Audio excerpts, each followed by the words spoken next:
Welcome, investigator. Evil is on the rise. Crime is escalating. Our mission is to eliminate the crime by exposing evil, examine why it manifests, and highlight the brave souls that confront it every day. Join us as we work together to bring justice to every victim. Welcome to All Things Crime. Here's your host, Jared Bradley. Hey everybody, it's Jared. Welcome to another episode of All Things Crime. Appreciate you being here. If you haven't subscribed yet, now's your chance. Hit that subscribe button and the bell so that you never miss an episode. I have a awesome guest on today. I met Taylor here, Taylor Kramer. He's out of Texas and at the south end of Texas, and I'll have him describe that. But one of the things that I was on X, formerly Twitter, and saw some posts on there, and he was describing some of the chaos that is down at the border. And there's some specific things that he has research on and exposing some gangs and things down there. And I want Taylor to come on here and describe that to you. But I you know what? Today is, what is the date? 17th of January. And by the time you're hearing this, it's probably a day or two after the new President Trump and his administration are coming in. And I just think we're going to see a lot of chaos, folks. I hope you're ready because there's a lot of people here that, as we've described numerous times on this show, between my trip down to Panama and seeing the Darien Gap, talking with Michael Yon and others about the border, and the times that I've been to the border myself, but I don't have near as much experience as I know Taylor does down there, especially if you're only, what'd you say, Taylor, 60 miles north of Brownsville? Man, you're right down there in the thick of it. So. Yep. Yeah. So welcome to the show, Taylor. Appreciate you coming on, buddy. Hey, thanks for having me on. My pleasure, because I think this is super important. All Things Crime is all about not only what is happening as far as crime goes, but also how to solve it. I mean, we like coming up with solutions to the various problems that we see. And, a lot of, I don't know how many episodes you've been able to hear of All Things Crime, but once we identify a problem, that just identifying the problem doesn't really help. We need to come up with solutions. And part of that solution, I think, is just really getting information out there and preparing folks for what is coming down the pike here, because the entitlement mentality, which I think is just a cancer that goes through all of society, not just the United States, but all over the world. And that entitlement mentality is just infested into a lot of these illegal migrants that are here, because they believe they've been told all the way down to wherever their origination is, whether it be Haiti or the Congo or China, it doesn't matter. They've been told that they all they have to do is get to the U.S. and the United States will take care of them for the rest of their lives. Well, that's all fixing to change here, and as soon as it does, I think that entitlement mentality is going to come out really strong, and these people they're. Well, let me just ask you, Taylor, what do you think is going to happen? Well, I think you're absolutely right about the entitlement theory. Because, I was just talking on another podcast to Greg Boldman. He came up with a really good point that all these people, Lupe, all these migrant worker rights places, they want rights for a group, but that's not how we do it in America. We have rights for the individual. But basically, they just want to use their mass as a group to leverage. I mean, what we've seen in the last 4 years, we're going to see that just with, it being the topic of immigration, and it might even get much more wilder than that. Yeah, it's well, I'll just tell you this little story. So went down to Panama and met up with Chuck Holton and Michael Yon down there. And we took two congressmen. One is my congressman here in Utah, Burgess Owens, and the other one is Tom Tiffany out of Wisconsin.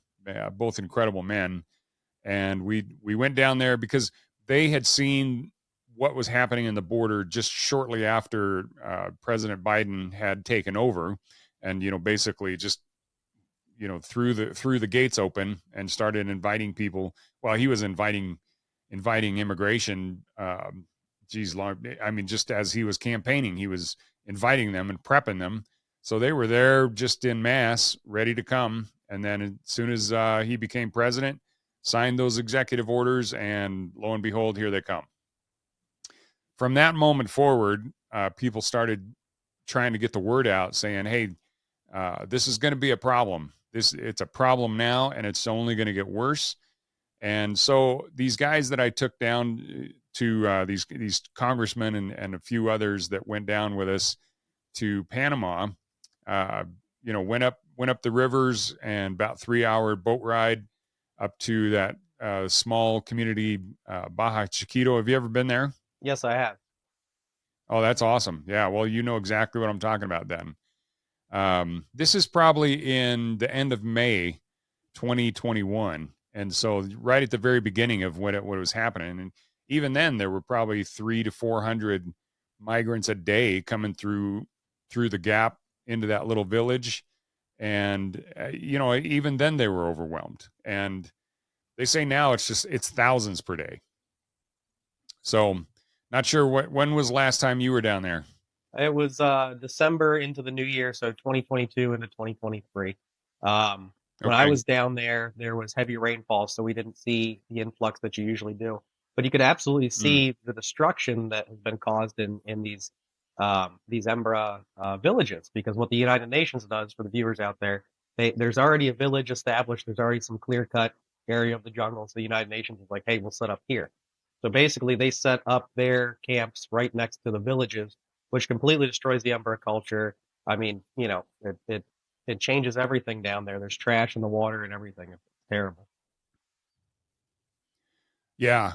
Some of the living conditions down there, especially for the natives, the Embra people, the Indians down there, it's just disgusting. And I mean, they had a tough enough life, and then all of a sudden you have all these thousands and literally thousands of migrants a day are coming through this place. And when we were there, again, it was just kind of the very beginning of the influx, and but they were still, these Embra Indians, they didn't have anything.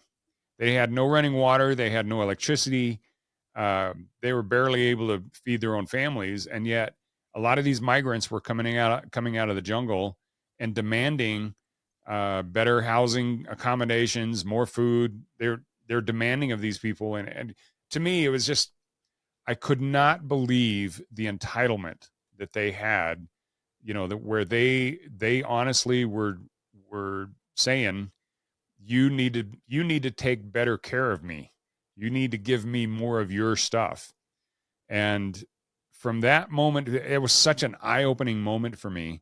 And the moment that I saw that, I was like, I can't, when these people see what Americans have, just the average, even a poor American that has a home, a lot of them have 2 cars, cell phones, grocery stores that are full. The moment they see that, they are going to demand everything. And what a surprise. That's exactly what's happened. Oh, 100%. And it's the audacity of illegal aliens coming here illegally. We're not even talking about the CBP one. That's still illegal. Let's say someone who crossed the border, is trying to be undetected, is now joining up with groups and holding signs saying, we deserve this, that, and the other. And it's like, you didn't get that in your home country, did you? Why do you expect it here? Because they've been told by the United Nations. They've been, the streets are paved with gold. We've heard that one before. Yeah. So yeah, so talk about these the open border types that you were referring to right before we came on live here. So what I've been tracking mostly is Lupe, because so they're La Unión de Pueblo Entero, and they started in 2003 down here in the RGV, and their big thing was to improve colonias, which colonias are traditionally Mexican and Mexican American little settlements on the border that are usually illegal settlements out somewhere in the county. They don't have running water, lights, anything like that. So that's where they started, but they're funded they're funded by Soros. At one point, Cesar Chavez started this and it had a different purpose. But at some point the Soros money came in and they became just a political directive. And what's really sad is you have all these extremely vulnerable people in the United States. If you're an illegal alien, you're extremely vulnerable to, gang extortion, all types of stuff, deportation, and they know that. And so they're saying, hey, if you want to stay here, we already know you're scared. We're going to scare you even more, tell you that Donald Trump's, foaming at the mouth to deport you. So if you don't hold a sign for us, if you don't join our cause, that's it for you. So it's really sick. If they really cared about these people, they wouldn't be scaring them like that. They wouldn't be pushing that kind of propaganda. But everybody's in cahoots. This is not just one group acting alone. We know this. This is a globalist push. And you've got Catholic Charities of the Rio Grande Valley, Chuy Hinojosa, a local Texas politician, the county judge. Everybody is lockstep in this plan.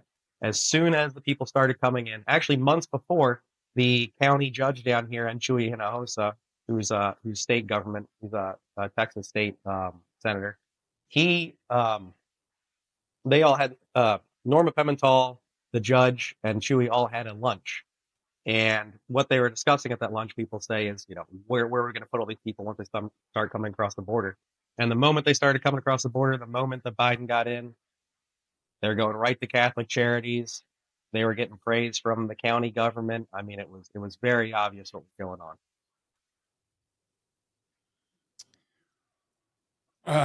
Yeah, it's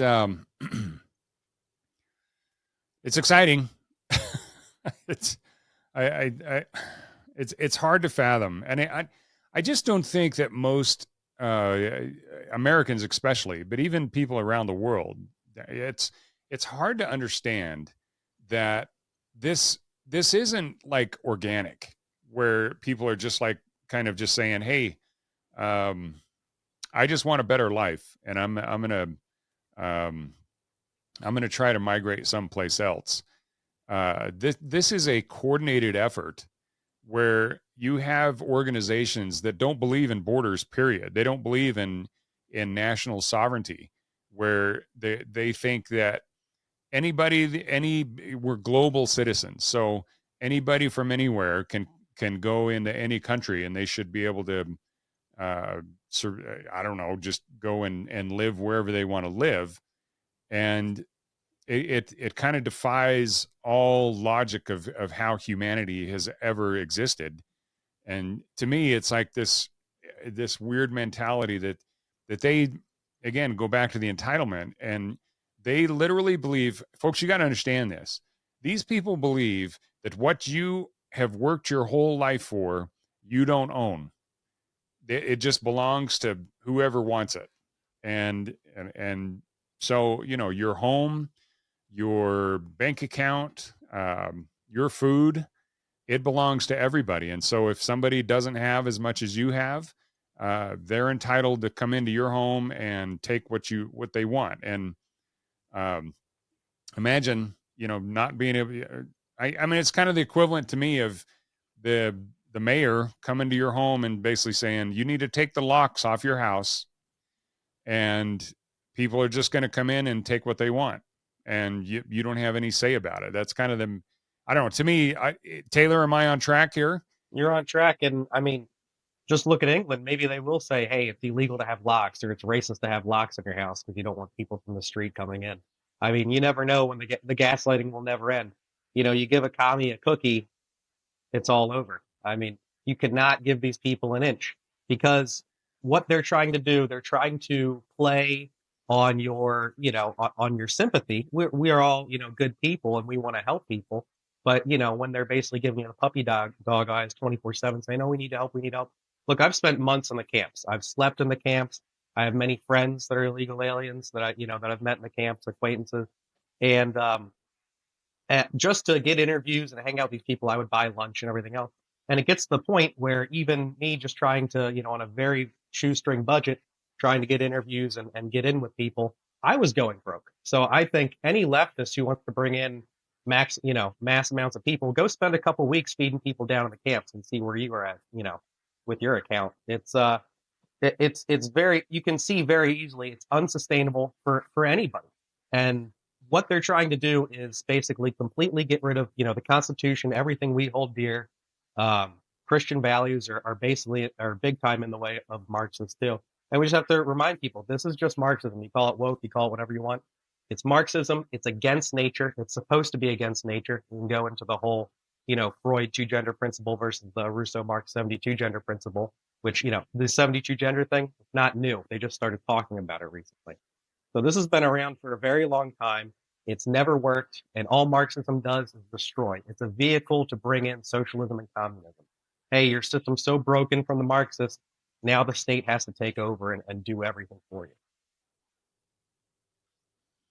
Yeah. And yeah, you would think that over so many times that they've tried this and it's always failed.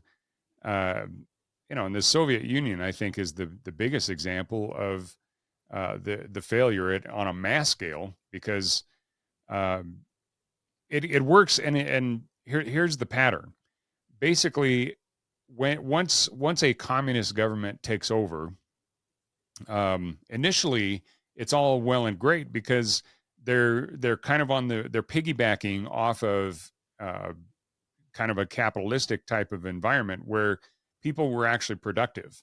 But over time, those resources start getting more and more scarce, primarily because people stop being productive. And that's the thing is, if people don't have freedom, then there's no incentive to be more productive than others. So if my efforts, my personal efforts in working in my business or my job, or even in developing, keeping my yard nice, if there's no incentive for me to do that, and everybody around me is just sitting back and watching me work hard,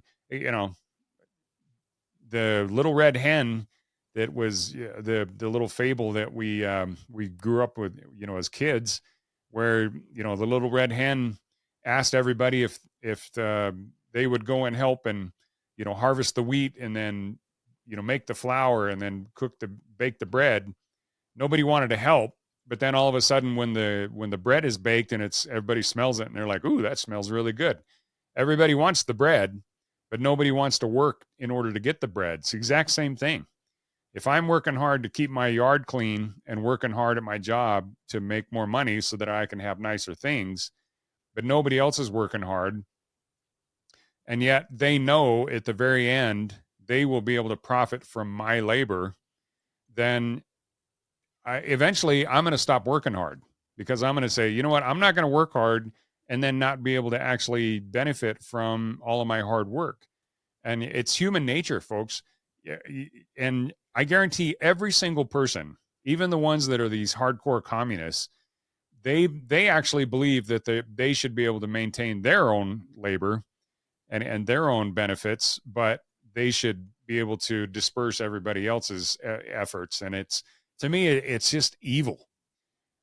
And I don't know how else to describe it. It's like, why do you think you are entitled to my labor? That's slavery.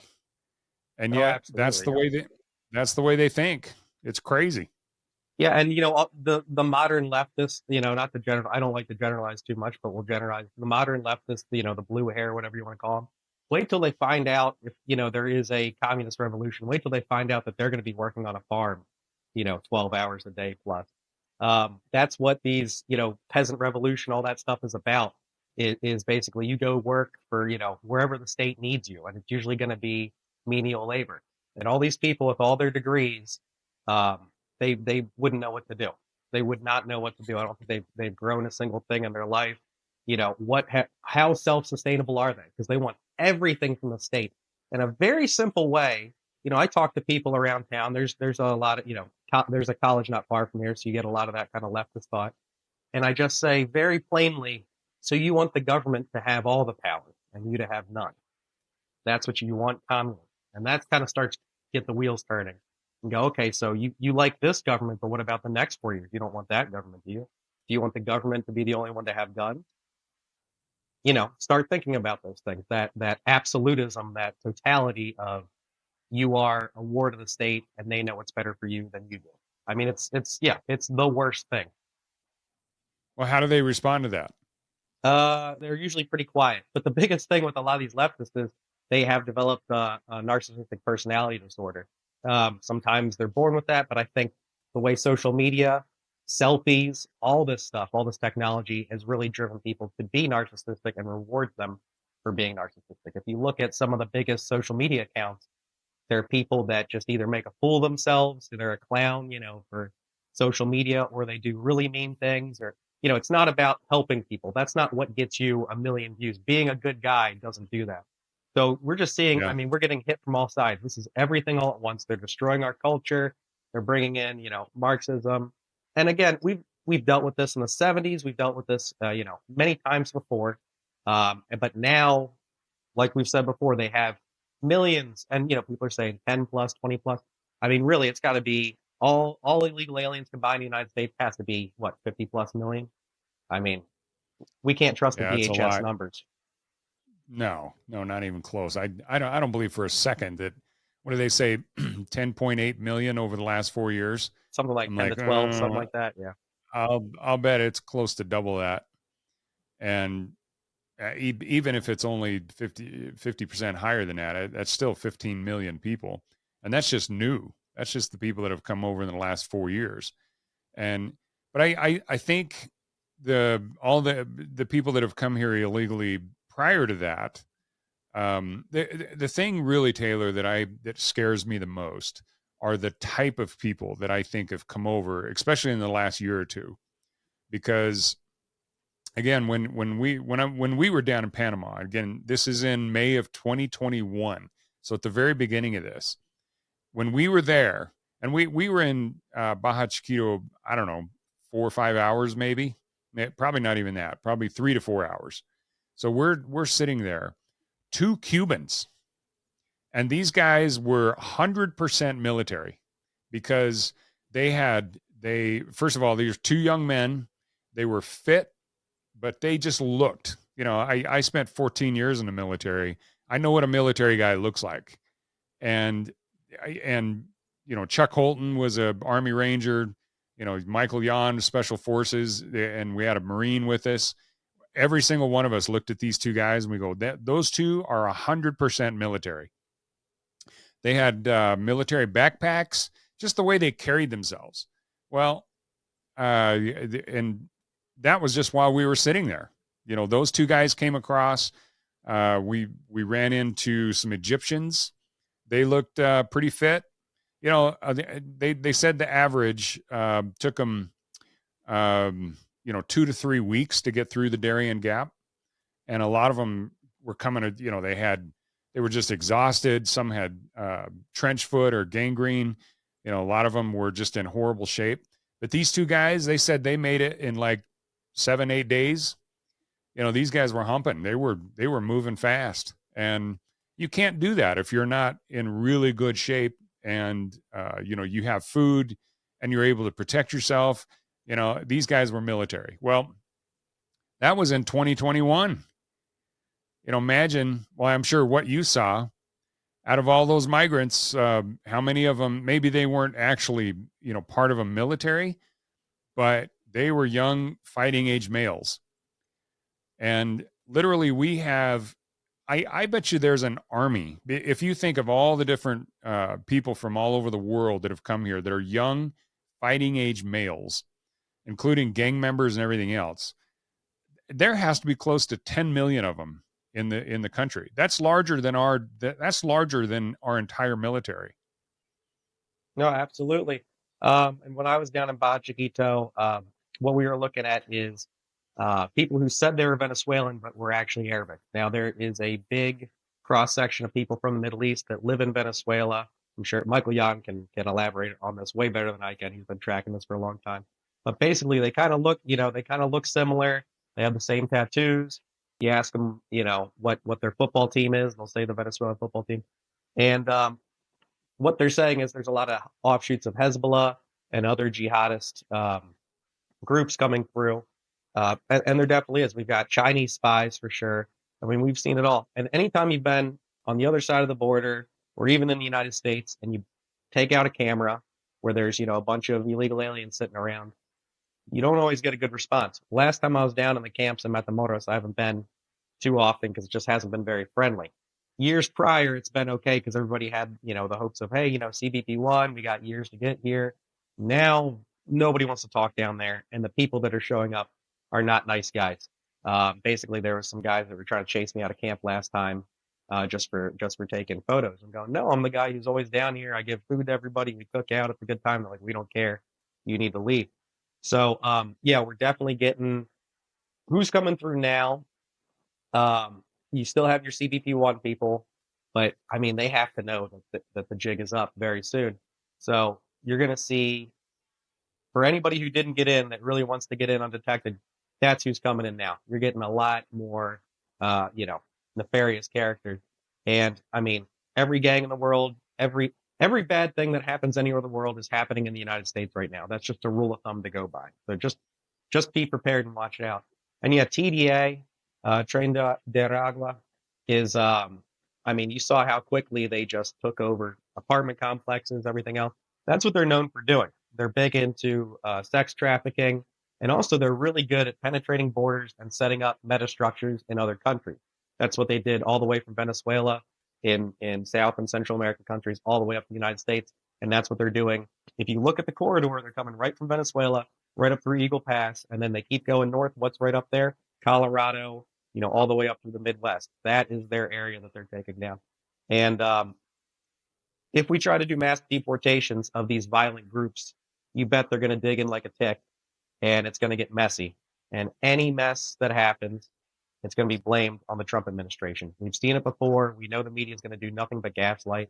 I see this next 4 years having a very kind of South Africa vibe of, oh no, you're not being hurt, you're not being attacked, don't worry about it, these people have nothing. I mean, they could come in and do a home invasion, and the media would still be gaslighting, going, no, it's really not that bad that they broke into your house. So that's what I see. Yeah, I think you're right. And the sad thing is, even though all of these groups, and it doesn't matter, where they come from, all these groups of people, the one thing that's going to unite them is their entitlement and their belief that they have a right to be here. And that's kind of why I was prefacing the whole thing, is because I think they're splintered now, but as soon as we actually start deporting them, they are going to be united in the number one purpose is to stay. They're going to stay at all costs. And I think when they realize that the only way that I think in their minds they're going to be able to stay is if they become violent. And I think that literally is what is going to happen over the next 4 years. Do you agree with that? Absolutely. And to that point, Americans have been backed into a corner and gaslit so much that if they defend themselves, they think that they're doing wrong. You know what I mean? If they defend themselves in public, they know they're going to jail. The people in these other countries fight every day. They fight for food. They fight for everything. They're not afraid to fight. And a lot of Americans are. A lot of Americans have been backed into that corner. So, I mean, we're just psychologically, we're seeing it from every level. And I think it's time for people to just say, you know what, we've had enough of this kids' playtime. To quote Gab McGinnis, Trump represents dad coming home and saying, okay, kids, it's bedtime. No more staying up all night eating cookies and stuff. That's what the last 4 years has been. Spread the government money around. None of it really matters. We'll just make we'll raise inflation. They're basically having a house party. Trump comes back. All that stuff is over. All those grants are over. And basically what they're doing, what the leftists are doing, is throwing a tantrum. They don't want to go to bed. But what they're controlling is people that have fought their whole lives, people that have, like you said, military experience. And it's going to be interesting. The nefarious people are definitely already organizing themselves. When I was out on the California border a few months ago, April Sparks, who's on Twitter, you can check out her account. She found a cell phone that was unlocked from a Syrian man, and I believe from the translations that they had, what they got, a guy they call teacher. Okay, teacher, what do I do now? He was in Turkey, giving them directions, going, "You're going to meet up with this guy. This guy speaks Spanish and Arabic. He's going to translate for you. Just get to San Diego as soon as possible." I ran that by some high-speed friends of mine that said, "Dude, that is 100% a sell." You know what I mean? They can't say exactly what they're going to be doing, but there was the biggest thing is when people cross the border and they're just, your everyday average worker that's coming across, they're going to get on with their mom, with their family, going, "Oh, mom, I made it across." There was nothing in there about, "Hi, mom, I made it." This was very business-like. This was, you could tell it was like a military operation. So, and that's just one cell phone found once, 1 year on the border. I mean, we just don't know. We have no idea how many cells are in the country, when they're going to be activated, what they're really here to do. There's going to be terrorist cells, there's going to be all that stuff, but the thing that we really need to look at is the long term. We're going to have spies in here for decades. We're going to have all types of problems like that. So this is and the big thing is too, just like Chewy Hinojosa, his mother was an illegal alien. Chewy Hinojosa was born in the United States. And now he's in Texas politics telling people you got to keep the border open and greasing the wheels to do so. So how many pregnant women have come in? How many anchor babies are there going to be? How many are going to get involved in politics, civics and everything else? And where is our country going to be morally, socially, and everything else in 20 years? Because even if you say everybody you brought in were angels, millions of people, and they're all just perfect people, they don't know the Constitution and they're not used to fighting for their rights. And so they're going to side with the state every time against the people that want to have rights. Thanks for joining us. Your attention today brings us one step closer to exposing and eliminating the evil that brings crime to our communities. Hit subscribe and share this episode. Together, we will bring justice to every victim.